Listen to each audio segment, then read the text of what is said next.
앉으시고 찬양 드리시겠습니다. 하나님 아버지, 이 자리에 나와 예배를 드릴 수 있게 해주셔서 감사합니다. 찬양 들으실 때 기뻐 받아주시고 찬양으로 은혜 받을 수 있도록 해주세요. 예수님의 이름으로 기도드렸습니다. 아멘.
전능하사 천지를 만드신 하나님 아버지를 내가 믿사오며 그 외아들 우리 주 예수 그리스도를 믿사오니 이는 성령으로 잉태하사 동정녀 마리아에게 나시고 본디오 빌라도에게 고난을 받으사 십자가에 못 박혀 죽으시고 장사한 지 사흘 만에 죽은 자 가운데서 다시 살아나시며 하늘에 오르사 전능하신 하나님 우편에 앉아 계시다가 저리로서 산자와 죽은 자를 심판하러 오시리라.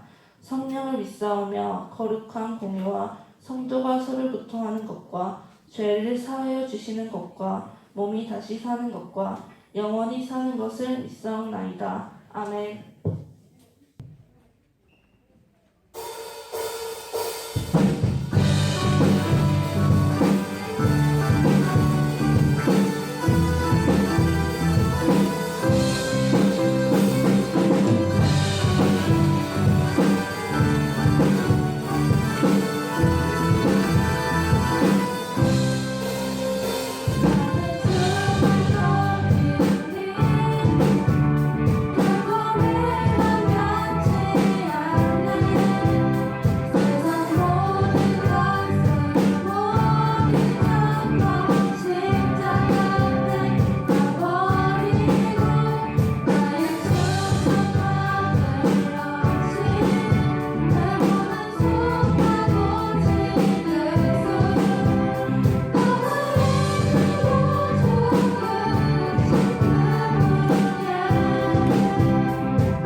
주님이 맡기신 하나님 나라 믿음의 눈으로 바라보리라. 하늘의 뜻이 이 땅 가운데 완성되는 날까지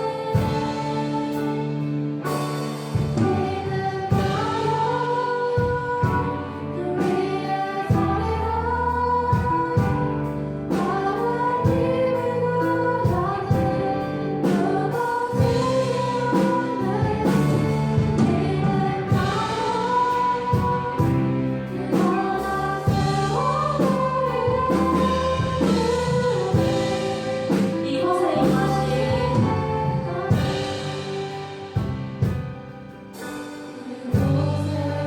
임하신 하나님 나라 가난한 마음으로 바라보리라.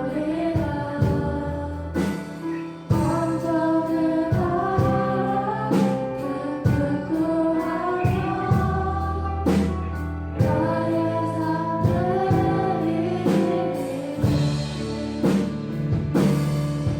주님이 맡기신 하나님 나라 믿음의 눈으로 바라보리라. 하늘의 뜻이 이 땅 가운데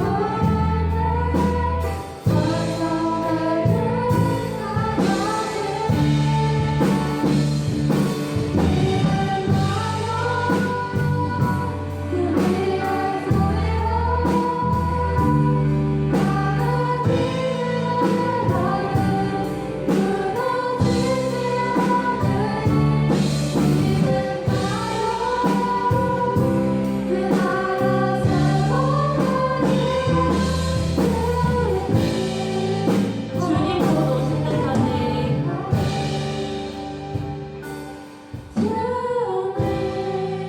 곧 오실 때까지 묵상하심으로 예배를 준비하시겠습니다.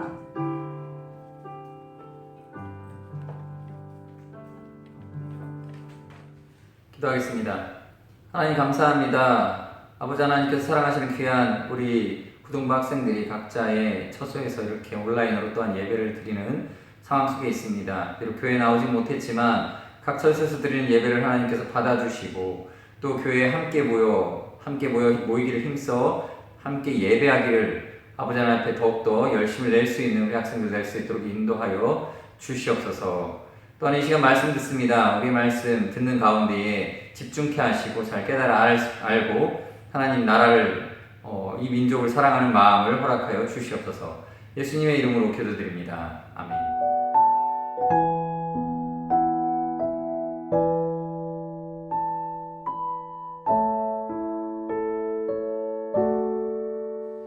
시간 다 같이 하나님 말씀 보겠습니다.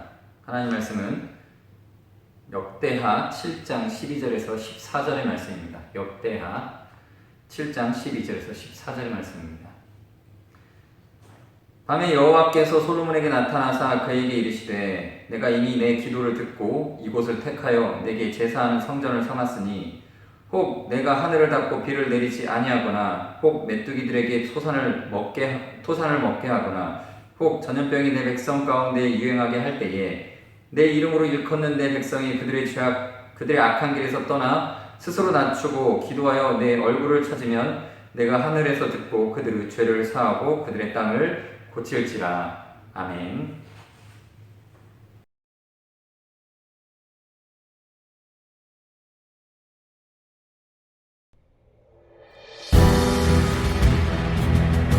아버지, 저는 이만 상해로 떠나보려 합니다. 그래, 잘 부탁한다.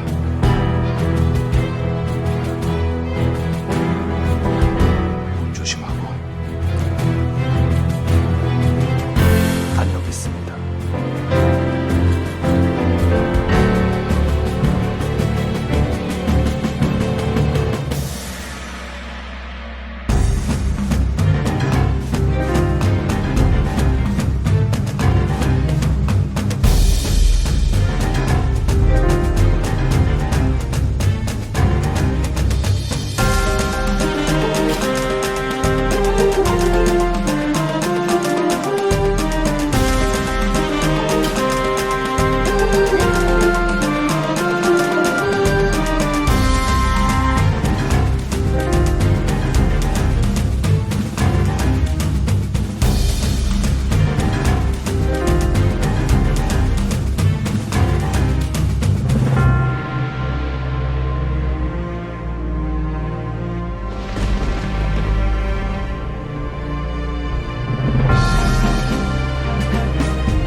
오늘은 나라 사랑 주일입니다. 6월 호국 보훈의 달을 맞이하여 나라와 민족을 생각해보는 시간이 되길 소망합니다. 여러분에게 한번 물어볼 게 있습니다. 여러분, 내 힘으로 도저히 해결할 수 없을 정도로 감당하기 힘든 어떤 어려움을 겪어본 적이 있으신가요? 그럴 때가 있었다면 어떻게 행동했습니까? 혹시 그저 펑펑 울거나 아니면 그냥 될 대로 되라 하며 모든 걸 포기한 적은 없었습니까? 그러나 이제 우리가 아무리 힘들고 어렵고 지친 상황이 있다 하더라도 우리가 해야 할 일이 있습니다. 바로 기도입니다. 모든 상황 가운데서 늘 우리에게 도움을 주시는 하나님께 기도해야 합니다. 한편 우리 자신만의 개인적인 어려움이 아닌 이런 경우에는 어떻게 해야 할까요? 요새같이 무서운 전염병이 창궐하여서 나라에 큰 어려움이 생겼을 때 혹은 국가적으로 큰 위기가 찾아올 때도 있죠. 그럴 때는 어떻게 해야 하겠습니까? 그때도 우린 기도해야죠. 나와는 전혀 상관없어 보이더라도 우리는 나라를 아끼고 사랑하는 마음으로 기도해야 합니다. 그 이유가 뭐겠습니까? 우리는 대한민국 국민으로 당연히 나라를 사랑해야 합니다. 그런데 요즘은 국가가 나에게 해준 게 뭐냐, 이게 나라냐 등등 국가와 정부에 대해 마냥 부정적인 반응을 보이는 사람들이 많습니다. 그러나 우리는 이 나라가 하는 일이 조금 못마땅하게 느껴지더라도 이 나라를 사랑해야 합니다. 만약 우리 조국, 이 대한민국이라는 나라가 없어진다면 어떻게 되겠습니까?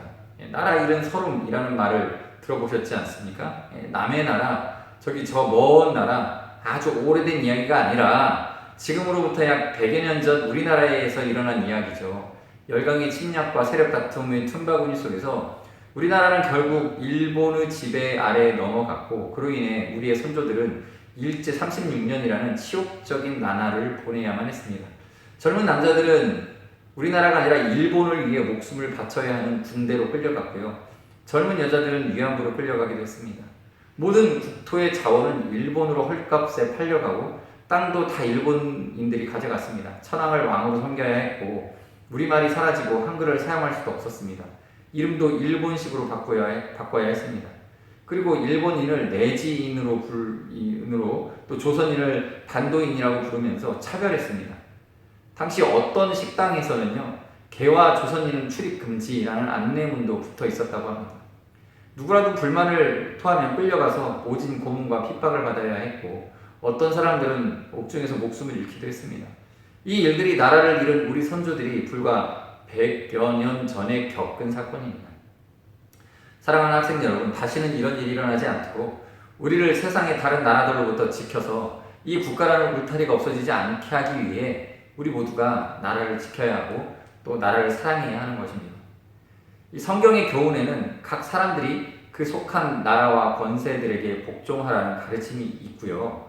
또 예수님도 세금을 내는 문제에 대해서 가이사의 것은 가이사에게 바치라고 말씀하시면서 국가의 국가적인 권위는 인정할 것을 가르쳐 주셨습니다. 사도 바울도 물론 국가보다도 더 높은 하나님의 권위가 있지만 그 권위를 받은 국가가 하나님의 공의를 실천하는지 잘 감시하되 동시에 그 권위와 권세에 복종하라고 말합니다. 그런데 요즘은 이 나라 사랑이라는 주제를 다루기가 참 조심스럽습니다. 애국이라고 하는 이슈를 정치적 견해로 보기도 합니다. 그렇지만 성경이 말하는 나라 사랑에 대해서만큼은 귀 기울여 들어볼 필요가 있는 것이죠. 우리가 그리스도인의 신분으로 나라를 사랑하는 방법은 무엇이겠습니까? 오늘 본문의 주인공은 솔로몬입니다. 우리가 지혜의 왕으로 알고 있는 그 솔로몬입니다. 오늘 본문은 어떤 상황에서 쓰여져 있습니까? 솔로몬의 업적 중에 최고의 업적으로 꼽는 것이 있다면 바로 이 성전 건축이죠. 솔로몬의 성전이라고 불려진 이 첫 성전의 공사를 마무리하고 하나님께 봉헌 기도를 올려드리는 장면입니다. 이때 하나님은 영광의 불로 임재를 보여주셨습니다. 그 후에 7일간의 성전 낙성식이 진행되어지고 나서야 마칩니다. 그리고 그 밤에 하나님이 솔로몬에게 나타나셔서 그 성전과 그 나라에 주실 축복을 약속하시는데 그 내용이 바로 오늘 본문입니다. 오늘 본문의 말씀을 함께 읽어보겠습니다. 혹 내가 하늘을 닫고 비를 내리지 아니하거나 혹 메뚜기들에게 토산을 먹게 하거나 혹 전염병이 내 백성 가운데 유행하게 할 때에 내 이름으로 일컫는 내 백성이 그들의 악한 길에서 떠나 스스로 낮추고 기도하여 내 얼굴을 찾으면 내가 하늘에서 듣고 그들의 죄를 사하고 그들의 땅을 고칠지라. 본문을 보면 그 나라에 국가적인 재앙이 임할 때를 보여줍니다. 하나님이 하늘을 닫고 비를 내리지 않게 하시거나 메뚜기들이 곡식을 먹게 하시거나 전염병이 유행하게 될 때를 말씀하십니다. 인간이 어찌할 수 없는 천재지변의 재앙이 임하는데 그 주체가 하나님이라는 사실을 알 수 있습니다. 재앙을 하나님이 내리신다는 거예요. 이러면 우리는 의문이 생길 수도 있습니다. 사람을 사랑하셔서 아들을 십자가에 죽이기까지 하신 그 사랑의 하나님이 어떻게 이러실 수 있냐는 것이죠. 그렇지만 사랑의 하나님도 이렇게 하실 때가 있습니다. 하나님은 충분히 그럴 수 있고 그렇게 하셔야만 합니다. 왜죠?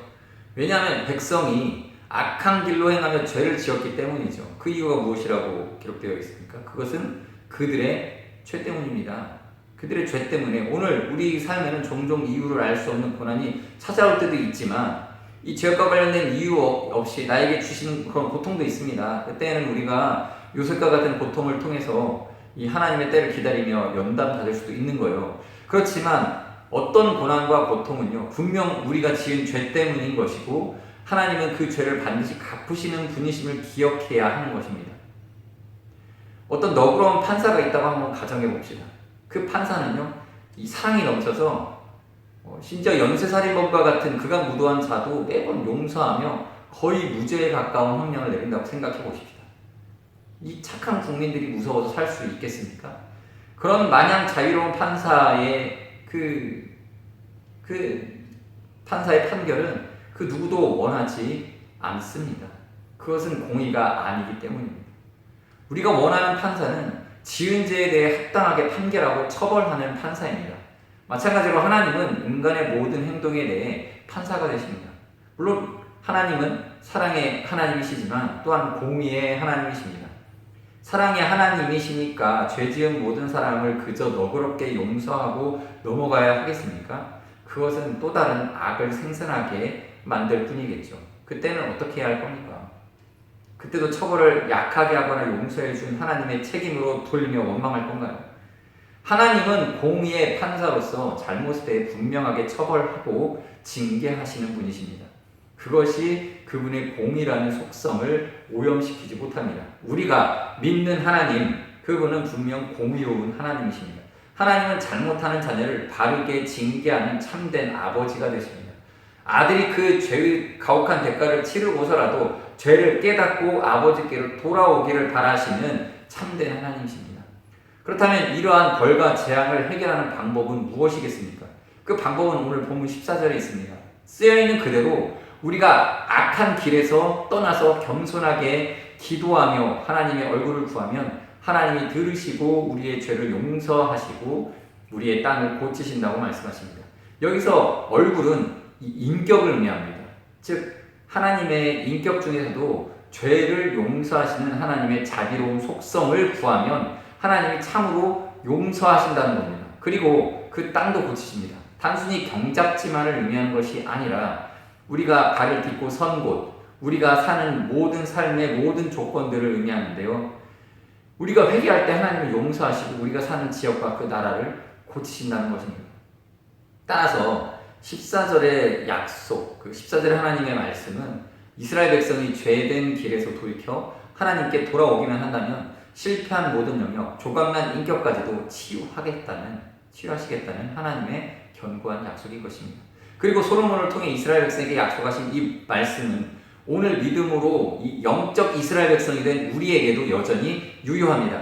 그리고 한 가지 더 기억해야 할 것은 우리가 영적 이스라엘이라도 무조건 하나님이 지켜주실 것이야 라고 근거 없는 믿음을 갖는 것이 아니라 일어나는 모든 상황들을 객관적으로 보고 이 사태의 심각성을 파악하고 천심으로 회개하는 마음이 필요함을 놓치지 말아야 하는 것입니다. 그렇다면 이제 우리는 어떻게 살아가야겠습니까? 오늘 우리와 조국 대한민국은 하나님의 심판의 메시지로부터 안전한가요? 문자 그대로 비가 오지 않고 메뚜기가 때가 일어나지 않고 전염병이 창궐하지는 않을 수도 있겠지만 지금 대한민국의 국민이 죄악에 물들어가고 편을 갈라 싸우고 서로가 서로를 미워하고 또 하나님으로부터도 점점 멀어져서 쾌락과 돈과 명예와 같은 우상에 깊이 빠져가고 있다는 생각이 들지 않으시나요? 무엇인가 이 나라, 이 민족이 잘못되고 있다는 생각이 들지 않습니까?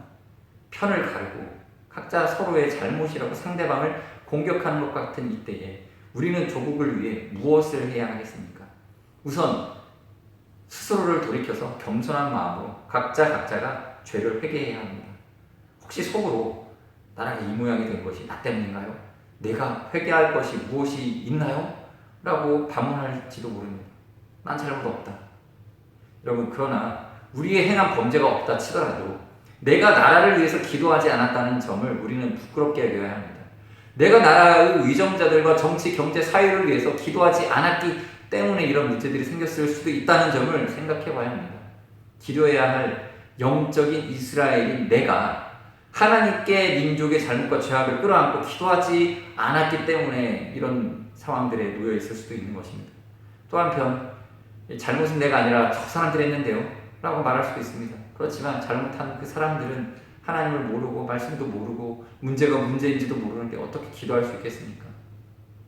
저건 잘못이다, 저건 죄야라고 하는 그것을 아는 우리가 그들의 죄악을 나의 죄로 여기고 철저하게 회개하며 나아가야 합니다. 우리 사랑하는 학생 여러분, 우리 모두가 나라와 민족을 사랑하길 바랍니다. 나라와 민족의 아픔을 나의 것으로 여기고 이 나라와 민족의 죄악을 나의 죄로 인정하는 겸손한 믿음이 우리에게 있길 바랍니다. 마침내 우리가 나라를 사랑하는 마음으로 기도할 때에 오늘 하나님의 약속처럼 이 나라 민족의 죄를 용서하시고 우리가 사는 이 땅을 다시금 회복시켜 주실 것입니다. 사랑하는 학생 여러분, 저는 여러분이 하는 그 기도의 이 규모가, 여러분들의 그 기도의 스케일이 커지기를 바랍니다. 내 걱정, 내 문제, 내 강도에만 함몰되어서 개인적인 기도의 영역에서만 있는 것이 아니라 그것을 넘어서서 이 사회와 국가와 세계와 열방을 품고 기도할 수 있는 여러분들이 되시길 바랍니다. 그리고 그렇게 기도하는 위대한 기도자로 살아가기를 소망합니다. 내가 과연 이 사회를 위해, 나라를 위해 무엇을 할 수 있는가? 어떻게 대한민국을 더 좋은 나라로 만들지 고민하며 실천함으로 이 나라를 더욱 사랑할 수 있는 여러분들이 되기를 소망합니다.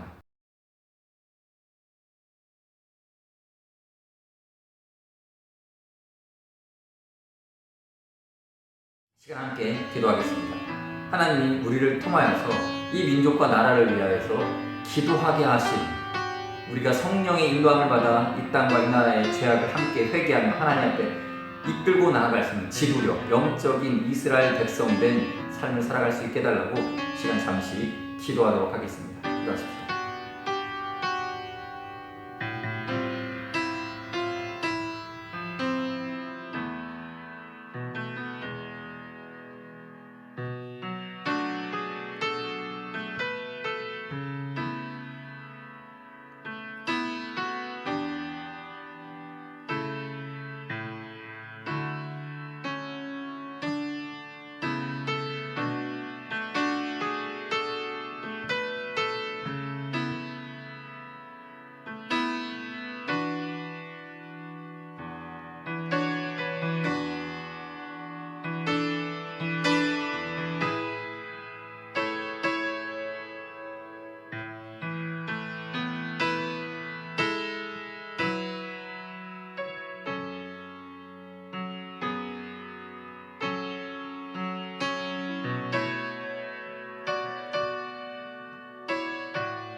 찬양하십시다. 나의 백성이 다 겸비하여, 나의 백성이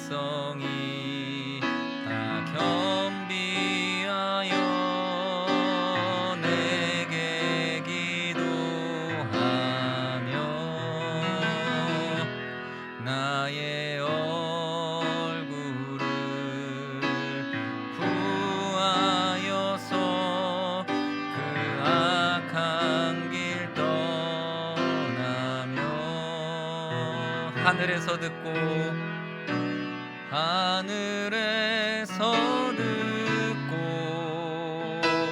죄를 사며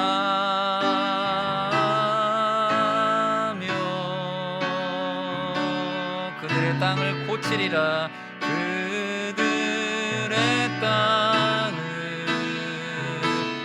고치리라.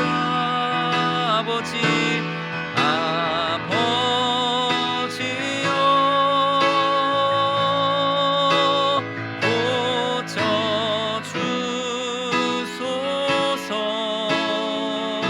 이 나라 주의 것 되게 하소서. 이 나라 주의 것 되게 하소서. 주 하나님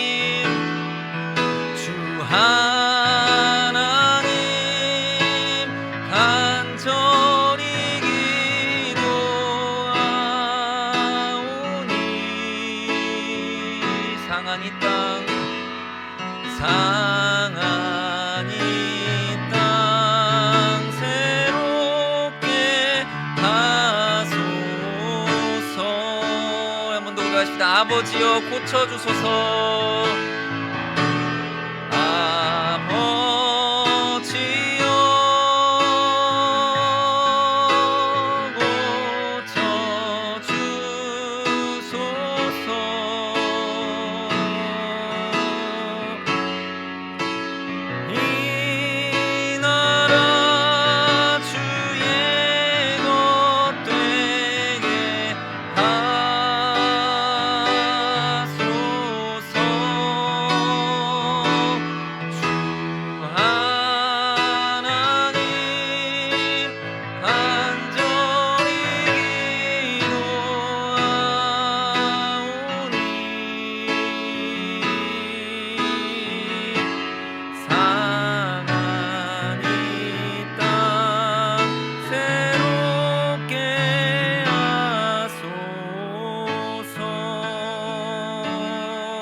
하나님 아버지 감사합니다. 우리에게는 하나님께서 먼저 알게 하시고 깨닫게 하신 주의 말씀이 있습니다.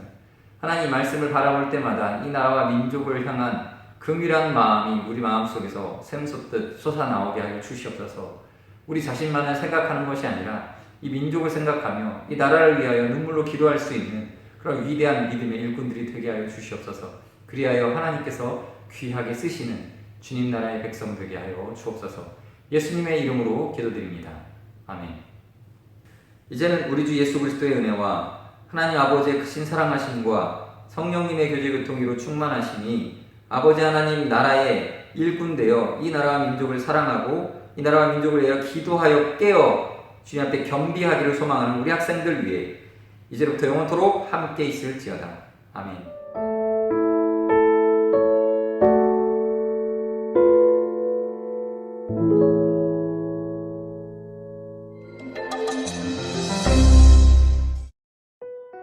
여러분이 가장 가지고 싶은 것은 무엇인가요? 만약 그것이 여러분의 눈앞에 주어졌다고 생각해 봅시다. 그런데 갑자기 그것을 가로막는 장애물이 생겼습니다. 그때 여러분은 어떤 생각이 드나요?